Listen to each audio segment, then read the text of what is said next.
Willie D Live. What's up, family? On Saturday, Ray J got knocked out by Supa Hot Fire in Las Vegas during an MMA fight. And Ray J had a lot to say after the fight. Now, he got knocked out in the second round. And, everything appeared to be pretty much academic until, the post-fight interview, Look, fam, Ray J got knocked out. Things happen, right? It's boxing, it's fighting, it's MMA. The best of the best is happened to, right? But the post-fight interview where Ray J insinuated the fight was rigged has a lot of people talking. And that conversation extends far beyond that particular fight. I'll show you the fight right quick, and then I'll show you Ray J's response. I'll let you check it out. But I think he's doing this for like...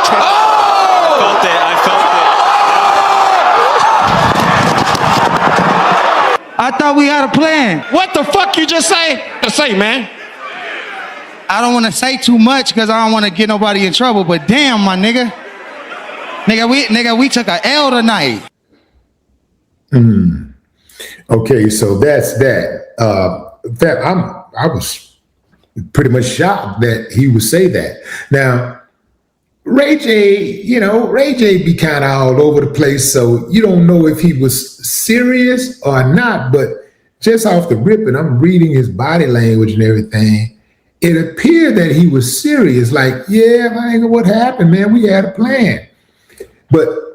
And perhaps they did have a plan, but Ray J forgot one small detail.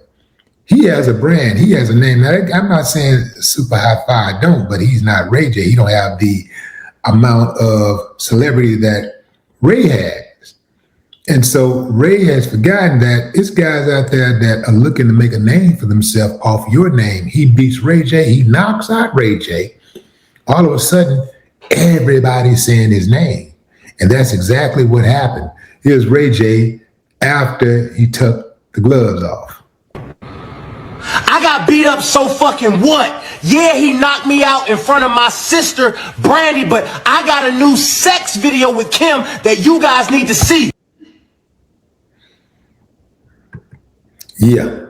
Okay, so that's pretty much his statement. It's like, yeah, I got knocked out. So what?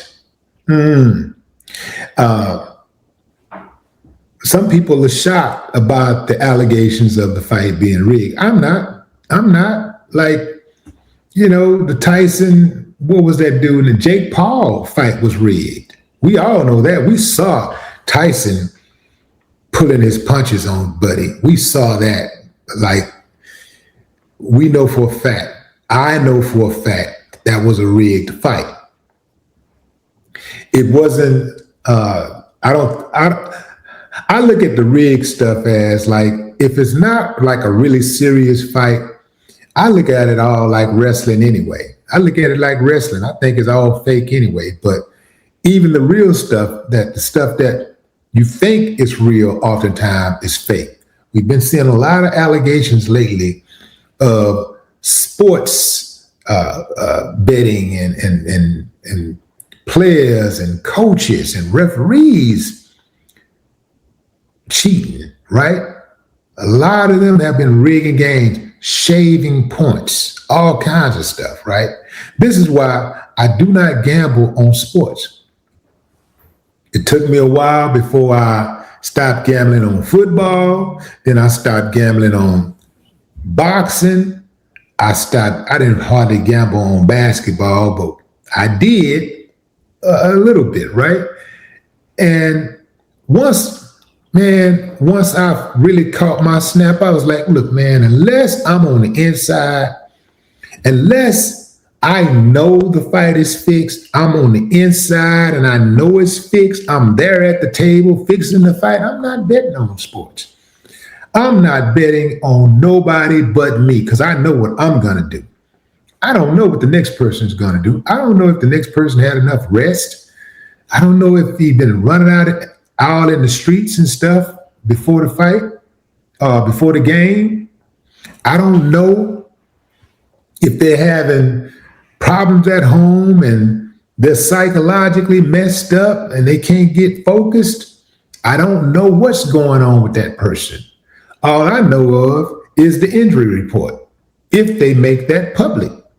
So that's too much of a gamble for me. I'm not betting. I'd rather bet on animals than to bet on humans, because an animal you ain't gonna be able to go to a horse and say, now look here. But you can bet, you can go to a jockey. So if it's just a race with horses, just horses, cool. But put a man on top of that horse, I'm not betting. No way possible. Because if it's a human being, it can be tainted. Yeah, man, a human being will sell you out. So I'm not betting on humans. I don't care how much I think, how great I think the chances of that person winning the fight is. And especially in boxing or MMA, one punch can change the whole fight. How many times have you watched boxing or MMA and you saw one person dominating the fight? Sometimes they might be dominating the fight for the entire fight, and you get to the final round, next thing you know, ding, ding, fries and shake. They turn it around with one punch. The fight is turned around with one punch. The person been dominating the fight the entire time is now lying on the campus, struggling to stay alert. Yeah, so I don't bet on humans. I don't do that. I would rather bet on animals. I'd bet on I'd bet on anything but humans. Even the stock market. I play the stock market because I play the average. I play the average, right? But I don't, this one particular stock? No, man. No, because that inside trading is real. If I'm not on the inside, I'm not betting. If I'm not on the inside, I'm not betting. I need that. Yeah, I need to know I need to at least have some inside information. Give me some inside information. But and let me rewind. I will bet on some stocks if I got a good feel for it, but I'm not gonna bet money where I think that if I don't win, I'm gonna have some problems. I only bet anyway what I'm willing to lose. So if I just take a chance on something, cool. But yeah, I bet on stock market before I bet on humans, but you are betting on humans, so to speak. But you just kind of feel like you got a little bit more control with the stock market, right? Because you can put in or you can pull out. Once you place a bet in Vegas, that bet is placed. Ain't nothing you can do about it. But moving on. These basketball games, football, I'm going to tell you when I stopped betting on football. The Houston Oilers, some of you are old enough to remember this game. The Houston Oilers was in the playoffs against Buffalo, and they had a 35-3 lead.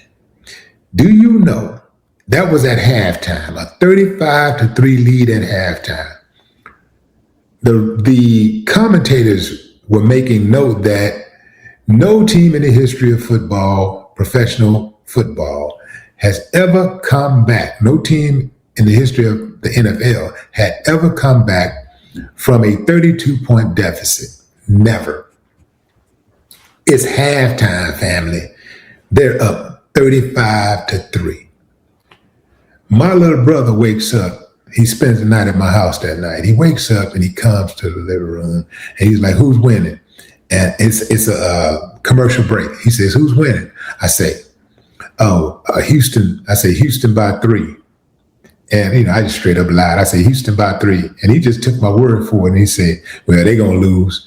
So I was like, and he wasn't a Houston fan at that time. He's a big Texans fan now, but he wasn't then. He's like, "Yeah, they're going to lose anyway." I said, "Bet $5." So we bet $5.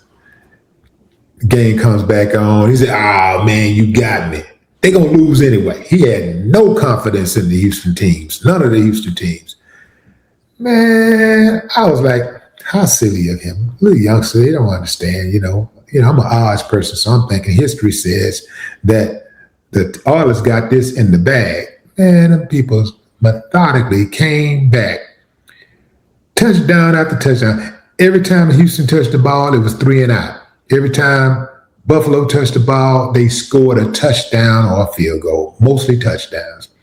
And they came back to win the game. I think the final score was like Houston probably had 6.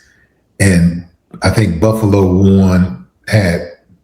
not 6, but Houston scored another field goal. So Houston had like 38 and Buffalo beat them by 3 points. It was horrible, fam. What a horrible. That was horrible. Heartbreaking to watch. But that was my last time betting on football. That was 1991. It was 91? 91, 92, somewhere up in there. Hadn't bet on football since, and I will not bet on football unless I can get me some type of action on the inside job. But what say you, fam? Drop a comment. I'd love to hear your thoughts. No more talk.